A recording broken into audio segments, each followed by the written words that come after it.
Hello tout le monde. Salut tout le monde. Alors, on se retrouve aujourd'hui pour une petite nouveauté sur la chaîne. C'est-à-dire que maintenant, on va vous proposer chaque mois un tirage mensuel. Bon, chaque mois, oui, forcément, c'est mensuel. Mélanie, bravo. Je m'auto-applaudis pour ma bêtise. Donc, on va vous proposer chaque mois un tirage qui arrivera sur la chaîne le premier ou le 2 du mois, hein, dans les premiers jours du mois. Voilà, où vous aurez un petit peu, comment on pourrait dire, les énergies du mois. Les énergies du mois, ce que le tarot nous propose et les conseils du tarot. Nous propose. Donc il y aura une série de questions auxquelles on va répondre en ayant tiré les cartes. Donc aujourd'hui, pour tirer les cartes, on a fait tout simple. J'ai tiré, c'est Fred qui a tiré. On a pris le Rider Waite. Classique, de base. Voilà. Bon. Parce que je l'aime d'amour. A tout de suite. A tout de suite.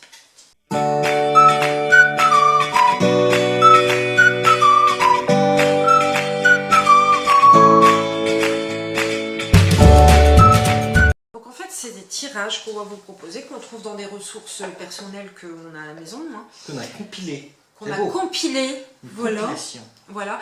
Et donc c'est en rapport avec la nature et avec les arbres. Voilà, donc là ce mois-ci, au mois de novembre, c'est le tirage du être. Voilà. Pas être l'arbre, H-E, accent accent chapeau. Hein, accent circonflexe, TRE. Voilà. Donc je te laisse parler. Oui, l'être est associé à l'élément eau, c'est bien de le dire. Ouais. Que ces planètes sont Jupiter et Saturne. D'accord. Que les signes astrologiques liés, c'est le Capricorne et le Verseau, pardon. D'accord. Que les propriétés thérapeutiques de l'être seraient, alors je dis seraient parce que c'est des choses à vérifier, etc. C'est toujours des croyances. Alors pour l'écorce, ça serait antiseptique pour faire baisser la fièvre et soulage en décoction. En fait, il faut faire décoction donc d'accord. Les jeunes feuilles peuvent être ajoutées dans des salades à petite dose pour réchauffer, voilà. Et le charbon végétal et sa cendre serviraient d'antiseptique, de désinfectant. Et voilà. Attention, les décoctions sont toujours à prendre en petite quantité parce que ça peut irriter le système digestif. Ouais, voilà. Nous, on vous donne quelques infos. On n'est en rien responsable de ce que vous faites après avec l'arbre. On parle ici de rituels magiques qui se faisaient il y a très longtemps avec l'être en l'occurrence. Donc là, on a fait un tirage en 6 cartes avec 6 questions. La première était... Alors la première carte qu'on a tirée, le tirage est juste ici, vous ne voyez pas donc on va vous montrer. Alors la première carte qu'on a tirée, c'est... La question c'est quelle est l'énergie principale à ma disposition au mois de novembre? Et on a tiré... L'as de denier. L'as de denier. Alors l'as de denier. Bon, en général, la suite des deniers, de toute façon, ça incarne tout ce qui est richesse. Mais pas seulement les richesses matérielles. Hein. Donc, ça annonce en général des opportunités dans la vie du consultant. Donc, ça peut être nouvelle possibilité de gagner de l'argent, cadeaux, héritage. Voilà. Ça indique en général avec les deniers une période d'abondance. Maintenant, en ce qui concerne l'as, ça vient vraiment au niveau de la réalisation des projets. Voilà, donc c'est surtout des nouvelles opportunités, qu'elles soient professionnelles. Ouais, en fait, il faut, avec l'as de denier, ce que vous aspirez, si vous avez des aspirations, il faut les transformer en réalité. En gros, il ne faut pas que ça reste du domaine du rêve, il faut agir. C'est le moment d'agir et quand vous avez une nouvelle opportunité, c'est le moment adéquat pour se lancer et le faire. Il faut en fait le projet, si vous avez un projet, surtout en ce qui concerne le professionnel ou l'argent, il faut vraiment le planifier et le concrétiser. C'est le bon moment pour commencer. Voilà. Sans hésiter. Ouais, là c'est à vous de vous bouger en fait. Il faut arrêter d'attendre que les choses suivent leur cours. Il faut rentrer dans une phase active. Je regarde le retour caméra et je vois une carte avec des mains. C'est magnifique. Pardon. Ouais, regarde, je peux faire comme l'as de denier aussi. Voilà, c'est ça. Voilà. Non, mais il faut vraiment être dans une phase active sur tout ce qui concerne les finances, le job. On n'est pas ici vraiment dans le sentimental en fait. Non, mais on est sur du concret. Sur du concret, voilà. Donc les rêves doivent devenir réalité et donc concrétiser les projets. Voilà. La deuxième question, c'était qu'ai-je à travailler, à comprendre ou à apprendre? Et nous avons sorti le soleil qui est une carte d'optimisme, de joie, d'énergie. Ça rejoint la première question dans le tirage.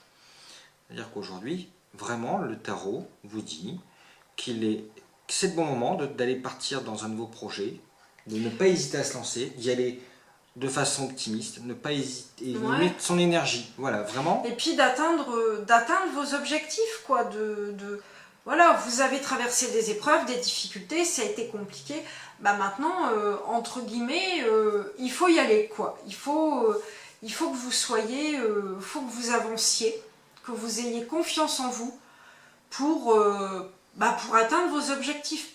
J'ai envie de dire, peu importe le domaine, mais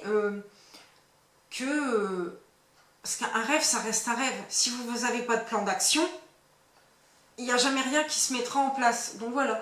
Donc là, ça rejoint la carte précédente aussi, l'As de denier. Il faut avancer. Il faut vous faire confiance et aller à fond dans vos projets, en fait. C'est ça. Mais avec énergie, optimisme, joie, enfin, limite, comme un gamin qui va à Disney. Voilà, c'est ça. La troisième question qu'on a posée pour ce tirage était qu'est-ce qui va nous aider? Quelle carte est-elle sortie? Le pendu. L'une de mes cartes préférées. Alors, le pendu, c'est la... Non, pas le pendule. Le pendu. Bon, le pendu. Le pendu. Je crois qu'il serait temps que Noël arrive et que je me fasse un petit lait de poule. Bon, bref. Le pendu, c'est quand même la carte du lâcher-prise, de la foi. C'est la carte aussi de voir les choses sous un autre angle. Ouais. C'est aussi la carte de dire, de toute façon, j'ai pas le contrôle sur tout. Donc, il faut que je lâche prise. Vous pouvez, je vais dire par exemple, je vais prendre un exemple concret. Vous avez pour envie de, je sais pas, créer une société de couture, par exemple. On va prendre un exemple, pour résumer, voilà, créer une société de couture. Vous êtes plein d'énergie, comme avec le soleil, vous croyez en votre projet, vous mettez tout en œuvre avec l'As de denier. Et admettons, je sais pas, vous voulez acheter une machine professionnelle, par exemple, pour demander un emprunt à la banque. On va prendre cet emprunt. Vous devez acheter une machine à coudre professionnelle, donc vous demandez un devis à un fournisseur, par exemple. Et le fournisseur ne vous répond pas. C'est pas de votre fait. Et il faut lâcher prise. Voilà. Même si ça vous énerve. Vous voyez, c'est aussi un peu de... Ok, qu'est-ce que je peux faire pour avoir la réponse? Mais de toute façon, voilà, j'ai pas le contrôle là-dessus. Il y a des événements dans la vie où on n'a pas de contrôle. Le lâcher-prise, c'est justement ne pas donner d'importance à des événements ou des actions auxquelles on ne peut pas avoir d'influence. Ouais, puis il faut accepter que nous, on a envie d'aller vite. Peut-être qu'on a envie que ça aille vite, peut-être qu'on a envie de monter votre projet, peut-être que vous attendez votre emprunt à la banque, mais le banquier, il ne sera peut-être pas pressé de vous répondre. Donc si on résume le tirage pour l'instant, sur les 3 premières questions, on a que c'est le moment d'aller vers les nouvelles opportunités, avec optimisme, joie, plein d'énergie. Ouais. Il faut savoir regarder les choses sous un angle différent pour nous aider, il faut un angle différent, savoir lâcher prise et ayez foi en vous aussi surtout. Ouais. La foi, c'est ça, c'est avoir foi en vous, avoir foi en vos propres capacités. Maintenant, la petite mise en garde, c'est qu'est-ce qui peut me freiner? Et là, on a sorti le 5 de bâton. Le 5 de bâton. Alors, clairement, on a l'impression, c'est vraiment une carte de conflit. Ouais. On a l'impression vraiment, vous êtes au cœur d'un conflit. Alors, ça peut être un conflit avec les autres, donc par exemple des adversaires, des concurrents, ça peut être des choses comme ça. Vous, par exemple, vous pouvez avoir l'impression de vous battre contre des personnes rivales pour obtenir ce que vous voulez. Ça peut être ça. Ça peut être vous-même aussi, surtout. Mais ça peut être aussi un conflit interne, avec vous-même.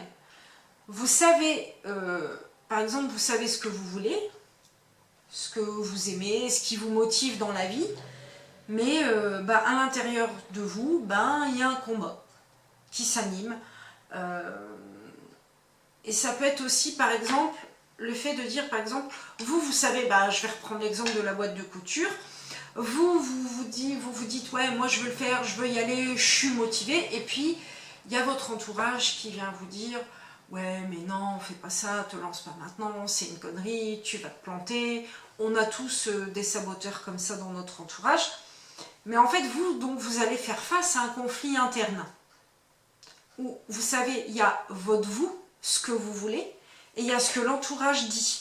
Donc du coup, il y a ce truc interne qui, d'un côté, bah ouais, je dois le faire, et d'un autre côté, mon entourage me dit que je dois pas le faire. La meilleure décision, c'est la vôtre. Donc c'est ça, en fait. C'est un conflit. Donc ça peut être soit interne, soit externe.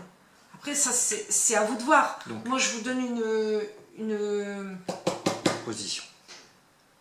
Moi, je vous donne un truc général. Voilà. Après, c'est à vous de savoir si c'est... voilà. Donc, pour résumer, qu'est-ce qui peut vous freiner? Ben, ce sont les conflits, la rivalité, les conflits internes. Hein. Évitez les challenges. Ne vous faites pas challenger, ne vous rentrez pas dans un... Par exemple, un concurrent, on va partir sur la société, un concurrent qui veut dire qui veut rentrer dans une concurrence de prix, ne rentrez pas dedans. Ouais, évitez voilà. aussi, par exemple, de vous faire challenger vous-même aussi, avec dire, ce mois-ci, je veux faire autant je sais pas, de chiffre d'affaires, hein, puisqu'on parle d'une société. Non, ne le faites pas ce mois-ci. C'est vraiment les erreurs à éviter au mois de novembre. Voilà. Carte très intéressante. Maintenant, la cinquième question qu'on a posée sur les 6 au tarot, c'était où en serais-je à la fin du mois? Et on a sorti une carte. La papesse. La papesse. La papesse qui est l'intuition, écouter ses ressentis, etc. Donc la papesse, ouais, c'est la sagesse intérieure. La boussole, notre propre boussole interne, hein, pas la boussole. Donc elle, la papesse, elle est forte pour tout ce qui est synchronicité, symbole, les rêves. Il faut, là, la papesse, clairement, faut écouter son intuition. Voilà. On en revient à la carte précédente, au conflit interne. Vous écoutez votre intuition. Je le dis tout le temps, je ne l'applique pas forcément, moi non plus, mais vous êtes votre meilleur ami. Mais vous êtes aussi votre pire saboteur. Ouais. Donc elle, c'est vraiment écouter votre intuition. Là, si vous devez prendre une décision ou votre situation actuelle, ça ne peut pas être réglé par la logique et la réflexion. C'est vraiment vos ressentis qui doivent primer en fait. Ouais. Si vous avez envie, bah, on reparle de la société, vous avez envie d'y aller, vous y allez quoi. Vous y allez, tout en évitant, alors on va revenir sur ce que nous a raconté le tarot, hein, vous y allez tout en évitant, eh ben, en y allant avec joie, optimisme, en lâchant prise. Sur ce qui ne va pas. Voilà, et puis surtout en évitant les conflits et les rivalités. Conflits qui soient internes ou externes. Hein. Et si vous arrivez à faire ça, à la fin du mois, votre ressenti sera celui-ci, celui de la papesse, c'est-à-dire que bah, la satisfaction d'avoir écouté son intuition, écouter ses ressentis. C'est vraiment vous écoutez vous avec la papesse. Voilà. C'est pas les autres, quoi, quelque part. Et donc, le conseil du tarot et du être, donc, pour bien finir ce mois de novembre, pour bien vivre ce mois de novembre, est celui-ci. C'est le 8 de denier. Le 8 de denier qui est la carte de l'harmonie au travail, de l'acquisition de compétences et de pratique. Alors dans le pratique, on dit, voilà, c'est le travail. Quelle que soit l'activité que vous menez, c'est donner du cœur à son travail. Quoi. Enfin... Ouais, c'est ça, c'est de développer ses compétences, apprendre des nouvelles choses, essayer une nouvelle façon de faire... voyez, pour atteindre les objectifs en fait de façon plus éclatante en fait.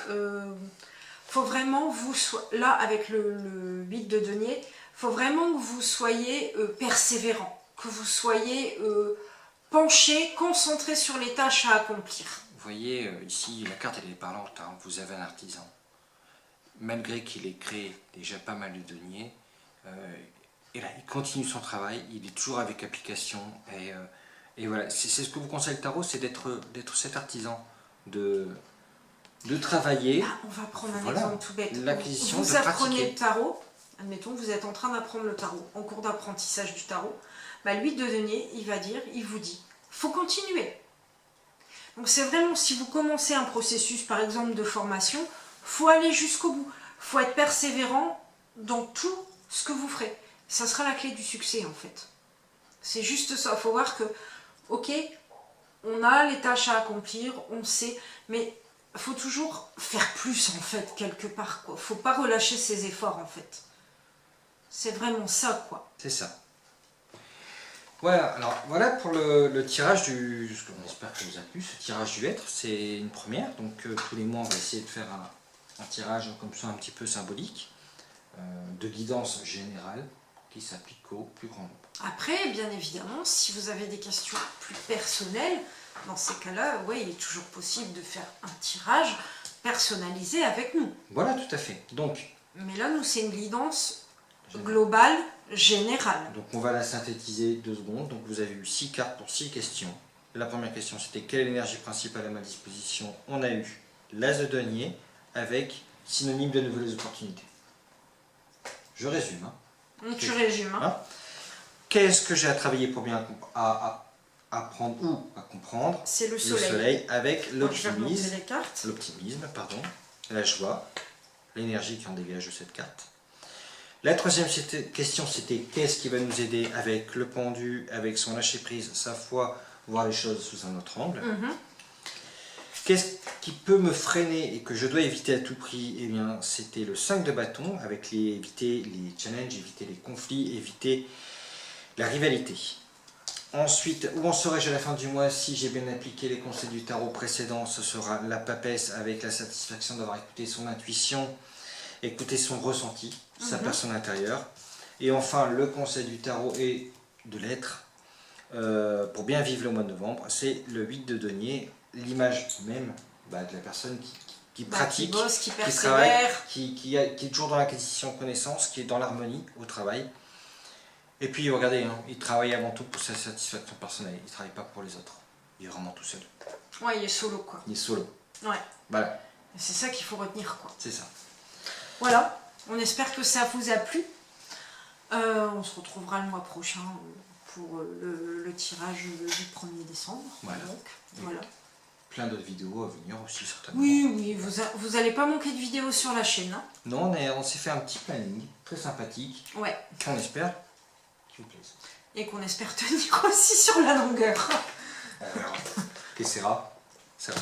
Voilà, on vous fait des gros bisous. On vous dit à tout bientôt et prenez soin de vous. Bye bye. Bye tout le monde.